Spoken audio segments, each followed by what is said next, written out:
जिंदगी में जिसको मिलता है ना उसको कभी कदर नहीं होती। इसलिए ध्यान रखना, अपने बच्चों को साम्राज्य छोड़ के जाने के चक्कर में मत रहना। बत्ती लगा देंगे, उनको जिंदगी में खड़ा करना। मेरे बच्चे मर्सिडीज से जा सकते हैं स्कूल, मैं कहता टैक्सी में लटक के जाओ, तुम्हारा बाप लटक के गया,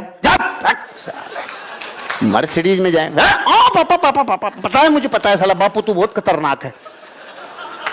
मर्सिडीज से जा सकते हैं, टैक्सी में लटका के भेजता हूं चेतन जी, टैक्सी में जाओ, तुम्हारा बाप पैदल गया है, जाओ टैक्सी में लटक के।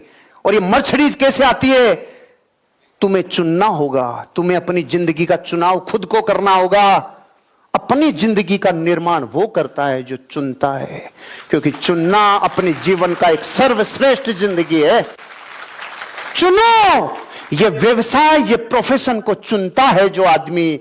अच्छा करने के लिए कठोर बनना पड़ता है। अगर मैं मेरे बच्चों को पुचकारूं ना ऐसे, बेटा मैंने तुम्हारी इतनी व्यवस्था तो कर दी कि तुम्हें जिंदगी में किराया इतना आएगा कि तुम्हारी तो कट जाएगी, तुम मस्त रहो ना।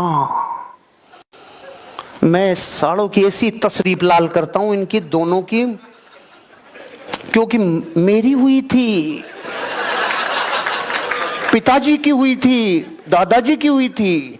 परंपरा डैडी, परंपरा दादाजी गए थे, आप गए थे, मुझे भी लंदन जाना पड़ेगा। याद आया डायलॉग, कभी खुशी कभी गम। तो मेरे बापू की हुई थी, मेरी भी हुई थी, तो तुम्हारी भी होगी। क्यों? 5 वर्ष से पहले कभी बच्चे को मारना नहीं, ये विज्ञान है। 16 से बाद में कभी सोचना भी मत। लेकिन 6 से लेके 15 तक महान अवसर है, महान अवसर है। सारा गुस्सा ये प्रकृति अवसर इसलिए देती है, और किसी को आप मार भी तो नहीं सकते। ये आइटम मिले क्यों हैं? हाथ साफ कर लो। और मैं बात मजाक में कह जाता हूं, लेकिन काम की कहता हूं। एक दुनिया की बहुत बड़ी सर्वे कंपनी जिसने सर्वे किया था, उसने 55,000 वृद्धाश्रमों पे सर्वे किया था जाके दुनिया में।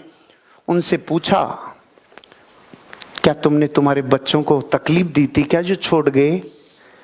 98% माँ बाप ने बोला, काश हम उनकी तशरीफ लाल कर लेते, उनको प्यार ज्यादा दिया था। जिन बच्चों को प्यार ज्यादा मिलता है वो बच्चे एक दिन जवाई ले जाते हैं बेटी, बहू ले जाती है पूत, अपन रहते हैं ऊत के ऊत।